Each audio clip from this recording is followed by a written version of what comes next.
Hello बच्चों, good morning. तो अब तक हमने एमाइंस में काफ़ी क्वेश्चन कर लिए हैं और बहुत सारी रिएक्शंस को हम क्वेश्चंस के अकॉर्डिंग हमने समझा भी है। इसके बाद देखिए, आज जो हम पढ़ रहे हैं उसी चैप्टर में जो कुछ एक्सरसाइज है, नेक्स्ट जो एक्सरसाइज है बोर्ड पे आप देख रहे होंगे। एक एरोमेटिक कंपाउंड है ए, जिसे हम एक्वस अमोनिया के साथ हीट कर रहे हैं और एक्वस अमोनिया के साथ हीट करने पर एक कंपाउंड बनता है बी, जिसको हम फर्दर Br2 और KOH के साथ हीट करने पर कंपाउंड बनता है सी, जिसका मॉलिक्यूलर फॉर्मूला है C6H7N। हमें यहाँ पर पूछा गया है write the structure and IUPAC name of compound A, B and C. ठीक है, देखो इस टाइप के क्वेश्चन बोर्ड में पक्का आते हैं, श्योर आते हैं, किसी भी चैप्टर से बन सकता है, चाहे इनऑर्गेनिक का हो चाहे ऑर्गेनिक का हो। ज़्यादा केसेस में ऑर्गेनिक केमिस्ट्री से ऐसे टाइप के क्वेश्चंस पूछे जाते हैं। ठीक है, तो इस क्वेश्चन को हम स्टार्ट करते हैं। तो देखिए, सबसे पहले अपन ने स्टार्टिंग जो मटेरियल है यहाँ पे क्या दिया हुआ है, एक एरोमेटिक कंपाउंड है, यानी कि एरोमेटिक कंपाउंड ए, जिसको हम रिएक्ट कर रहे हैं एक्वस अमोनिया के साथ NH3। एक्वस अमोनिया के साथ रिएक्ट करके इसको हीट करते हैं तो हमें कंपाउंड बी मिलता है। बी कंपाउंड को हम आगे रिएक्शन कर रहे हैं KOH and Br2 and heat compound C बन रहा है, जिसका फॉर्मूला है C6H7 एंड नाइट्रोजन। ओके, तो ये तो कंफर्म है कि ये जो कंपाउंड है वो एक एरोमेटिक है, यानी कि बेंजीन है। तो हम जो ए ले रहे हैं इसमें हम क्या ले सकते हैं, एरोमेटिक कंपाउंड बेंजीन। बी से देखो Br2 और KOH है, इसका मतलब यहाँ पर हाफमान ब्रोमेमाइड डिग्रेडेशन रिएक्शन होगा और हाफमान ब्रोमेमाइड डिग्रेडेशन में ये पक्का है, वहाँ पर नंबर ऑफ कार्बन्स डिक्रीज होगी। तो यहाँ 6 कार्बन का कंपाउंड बन रहा है, तो हमने स्टार्टिंग जो लेना है वो क्या करना होता है, 7 कार्बन का कंपाउंड लेना होगा। ठीक है, तो 6 कार्बन, तो 7 कार्बन का हमें यहाँ पर लेना है, जिससे फाइनल प्रोडक्ट जो है वो हमें वहाँ पर C6H7N हमें मिल जाएगा। तो अमोनिया के साथ रिएक्शन के लिए मैं यहाँ पर अगर COOH ले लेता हूँ, benzoic acid C7H6 and O2, वहाँ पे हमारे पास क्या बन रहा है, C6, एक कार्बन कम हो रहा है। तो ये है हमारे पास एक कंपाउंड, इसका रिएक्शन हम कर रहे हैं अमोनिया के साथ NH3 एक्वस एंड हीट।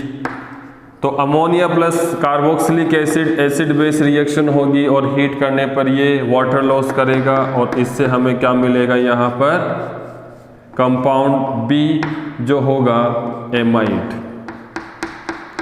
क्योंकि हाफमान ब्रोमेमाइड रिएक्शन करेंगे तो ब्रोमेमाइड होता है, इसका मतलब एमाइड हमें लेना होता है। तो यहाँ पे बनेगा बेंजेनेमाइड,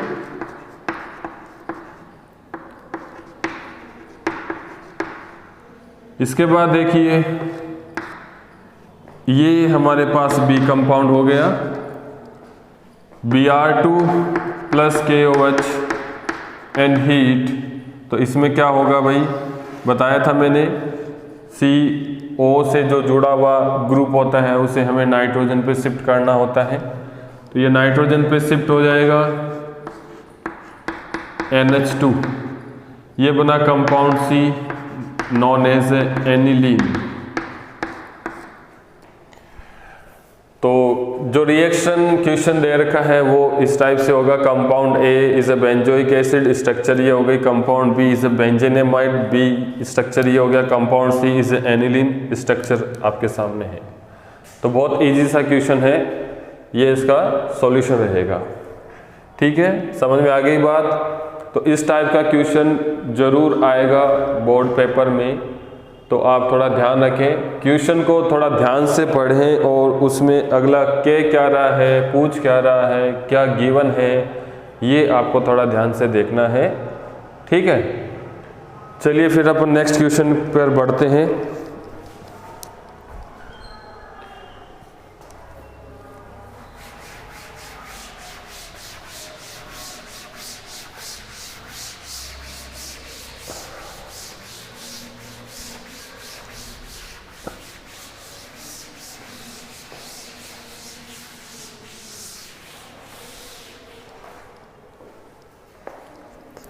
अगला क्वेश्चन जो है वो है कंप्लीट द फॉलोइंग रिएक्शन। इसमें रिएक्शंस दे रखी है बहुत सारी, इनको हमें कंप्लीट करना है।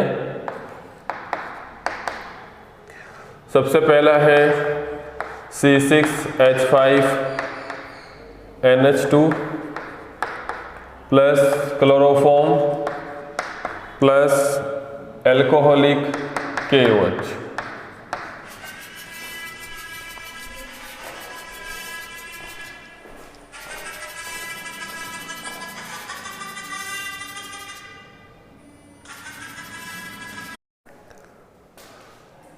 तो फर्स्ट क्वेश्चन हो गया।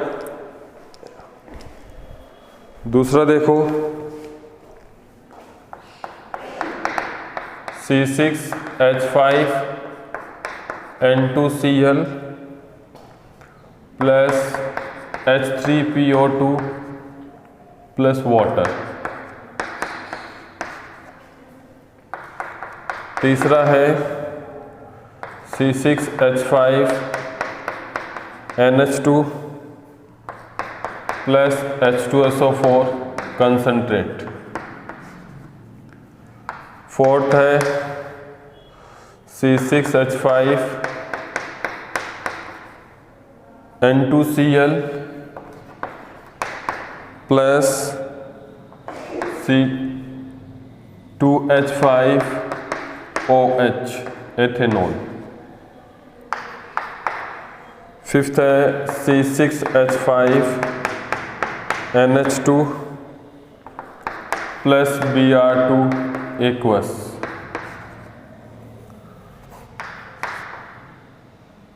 सिक्स्थ C6H5NH2 प्लस CS3CO का whole twice O। And seventh है C6H5N2Cl प्लस ये रिएक्शन हो रही है HbF4 first reaction. Second reaction है NaNO2 and copper and heat. देखो फर्स्ट रिएक्शन जो है वो है हाफमान जो कार्बिलेमिन रिएक्शन है आइसोसाइनाइड टेस्ट। तो इसमें बनेगा benzene isocyanide, okay, plus 3KCl plus 3H2O, benzene isocyanide बनेगा। दूसरा डाइजोनियम का फॉस्फेनिक एसिड है, इसमें रिडक्शन होगा, बेंजीन प्लस H3PO3। नेक्स्ट जो है diazonium salt plus concentrate, sorry aniline plus concentrate H2SO4। तो इसमें बनेगा NH2 and SO3H, okay, sulphonic acid. Fourth है diazonium salt plus ethanol,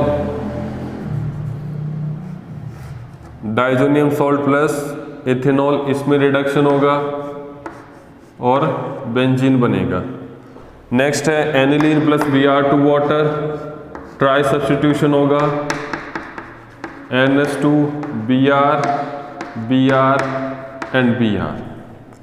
next है एनिलीन प्लस एनहाइड्राइड एसिटिलेशन होगा, एसिटिनिलाइट बनेगा, C double bond O CH3। अगला है diazonium salt plus HbF4 NaNO2 and copper, इसमें बनेगा नाइट्रोबेंजीन NO2, ओके। तो ये हो गई कंप्लीट द फॉलोइंग रिएक्शन। ये क्वेश्चन भी कंप्लीट है।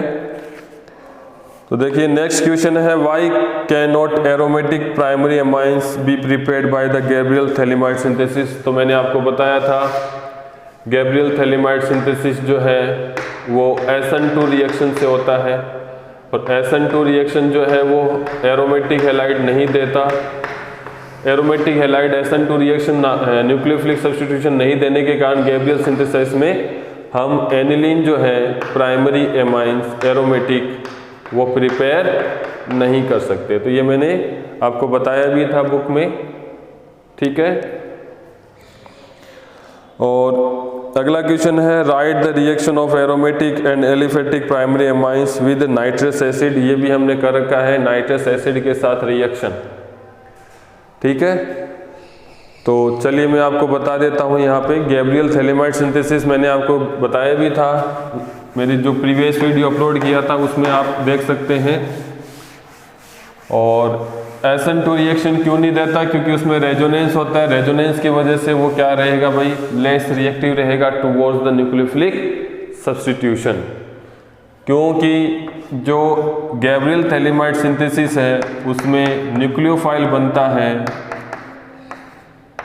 पोटेशियम थैलेमाइड, ये न्यूक्लियोफाइल बनेगा यहाँ पर। अब इसका जो रिएक्शन हम करवा रहे थे RX के साथ, तो ये न्यूक्लियोफिलिक सब्स्टिट्यूशन से होता है SN2।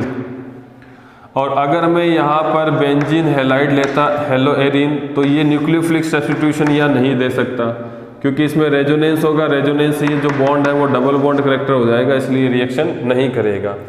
ओके, अगला जो रिएक्शन है aromatic and aliphatic primary amines with nitrous acid.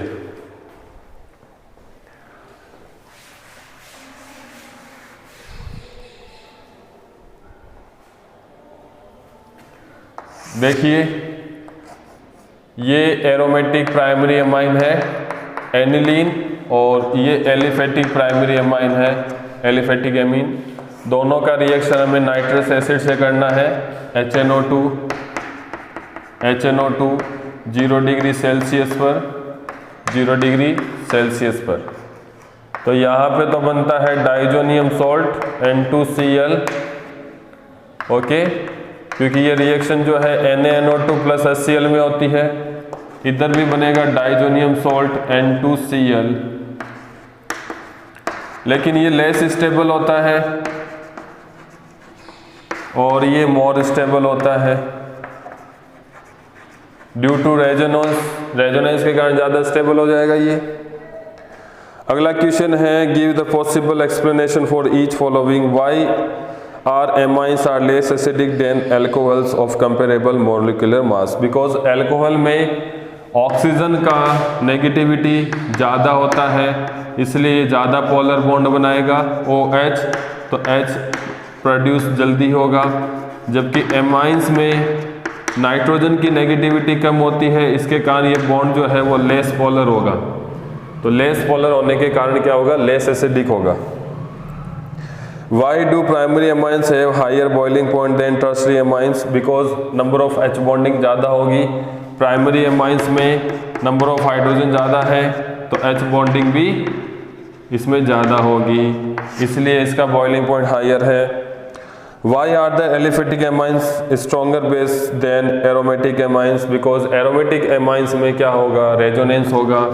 Resonance की वजह से उसमें नाइट्रोजन के इलेक्ट्रॉन पेयर जो है वो बेंजीन को क्या होंगे, शेयर होंगे, जिसके कारण इलेक्ट्रॉन डेंसिटी कम हो जाएगी और इसकी बेसिसिटी क्या हो जाएगी, कम। ओके, तो ये सारे क्वेश्चंस हो गए एमाइंस के चैप्टर से। अब हम जो नेक्स्ट चैप्टर होगा उस नेक्स्ट चैप्टर से हम क्वेश्चन सोल्व करेंगे।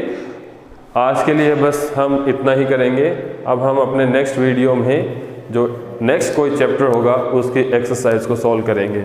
Okay, thank you.